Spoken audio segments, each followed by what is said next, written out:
नमस्कार। बबीता त्रिपाठी के किस्सा घर में आपका स्वागत है।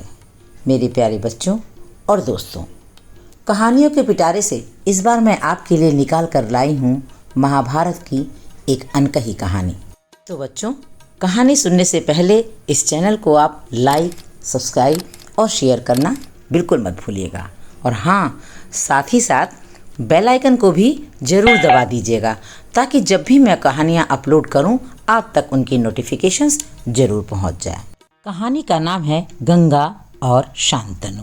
सुनो प्यारे बच्चों, तुम्हें मैं सुनाऊं किस्सा नया, न तो इसमें चूहा न हाथी न परियों की दास्तां, जो अब तक नहीं सुनी चलो आज सुनाऊं मैं विख्यात महाभारत की अनकही सुनाऊं मैं। एक अत्यंत रूपवान राजकुमार था शांतनु। वह न केवल बुद्धिमान और योग्य राजा था, बल्कि शिकार खेलना भी उसे बहुत पसंद था। वह अक्सर घोड़े पर सवार वनों में घूमता रहता था, लेकिन उसे दुख था तो केवल एक। अब तक उसे ऐसी कोई सुंदर कन्या नहीं मिली थी जो उसकी रानी बनने के योग्य हो। एक दिन गंगा नदी के किनारे घूमते हुए शांतनु ने पेड़ के नीचे सोई हुई एक बड़ी ही सुंदर कन्या को देखा। बादलों के समान काली घुंघराली लंबे लंबे केश उसके कोमल मुख को घेरे थे और उसके अंगों का सौंदर्य ऐसा था कि राजकुमार सांसें रोके खड़ा उसको देखता रह गया। थोड़ी देर बाद वह पलटी और उसने राजकुमार को देखा और देखती ही रह गई। राजकुमार ने उसकी आंखों में चमक देखी। भय तो उसकी आंखों में लेश मात्र भी नहीं था। बहुत समय तक वे दोनों एक दूसरे को देखते रहे। मन ही मन राजकुमार ने निश्चय किया कि वह इसी कन्या को अपनी रानी बनाएगा।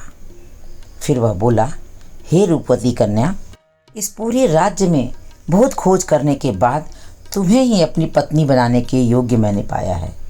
मेरे साथ महलों में चलो और मेरी रानी बनो। कन्या ने शर्म से नजरें झुका ली और धीमे स्वर में बोली, हे राजकुमार, आपकी रानी बनने में मुझे बड़ी प्रसन्नता होगी, लेकिन मुझ पर एक श्राप है। पत्नी के रूप में मैं चाहे कुछ भी करूं, आप मुझसे कभी कठोर वचन नहीं कहेंगे। यदि आपने ऐसा किया तो मुझे आपको छोड़कर जाना होगा। राजकुमार ने कहा, हे देवकन्या, तथास्तु। और वह उसको अपने घोड़े पर बैठाकर अपने महल में ले गया। दोनों बड़े ही आनंद पूर्वक रहने लगे। राजकुमार ने कभी भी कोई ऐसे वचन नहीं कहे जो प्रेम पूरित ना हो। जल्दी ही उनके एक पुत्र पैदा हुआ।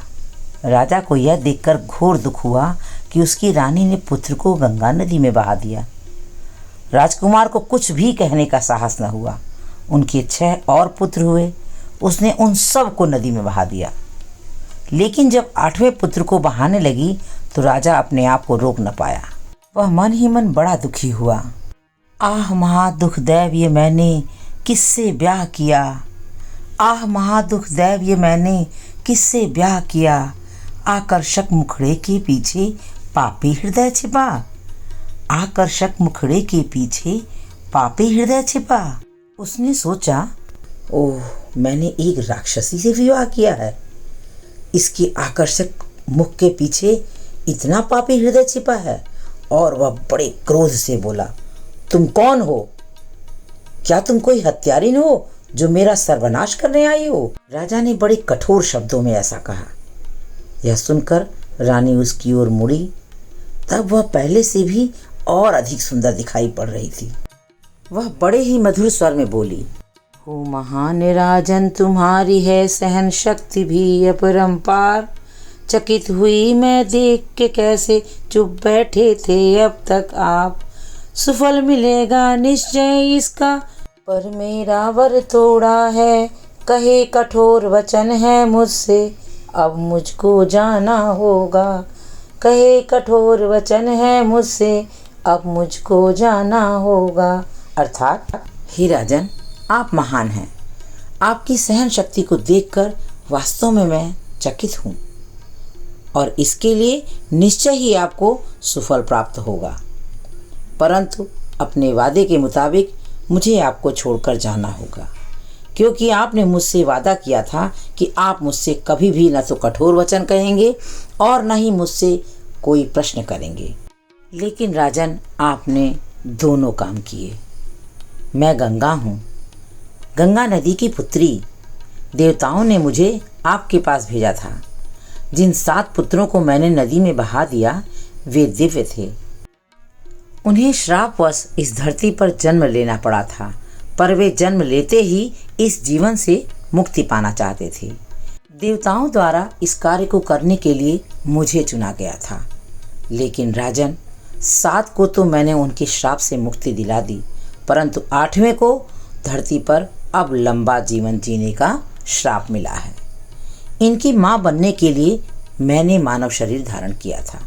मेरा काम हो गया और अब मुझे वरदान के मुताबिक आपको छोड़कर जाना होगा।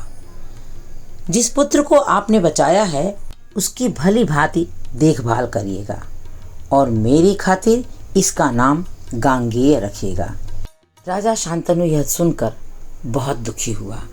उसने गंगा से प्रार्थना की कि उसे क्षमा कर दे, लेकिन गंगा अपने वरदान से बंधी हुई थी और वह थोड़ी ही देर बाद अंतर्ध्यान हो गई। राजा शांतनु यह समझ गए थे कि उन्होंने अज्ञानतावश और अधीरतावश वह कार्य कर दिया जो उन्हें नहीं करना चाहिए था। राजा उदास होकर महल की ओर लौट आया।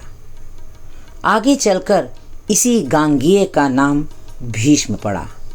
जी हाँ बच्चों, कौरवों और पांडवों के पितामह भीष्म पितामह एक आदर्श पुरुष बने।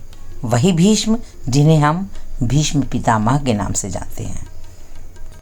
इस अंतर कथा और प्रसंग से हमें यह सीख मिलती है कि किसी भी परिस्थिति में हमें धैर्य को नहीं छोड़ना चाहिए।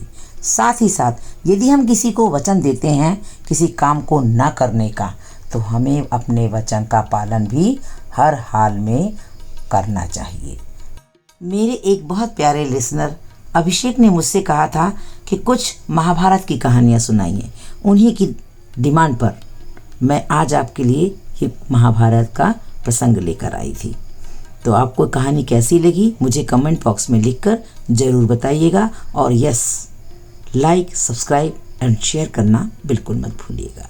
धन्यवाद। गुड नाइट, शब्बा खैर। Do take care of yourself. Thank you.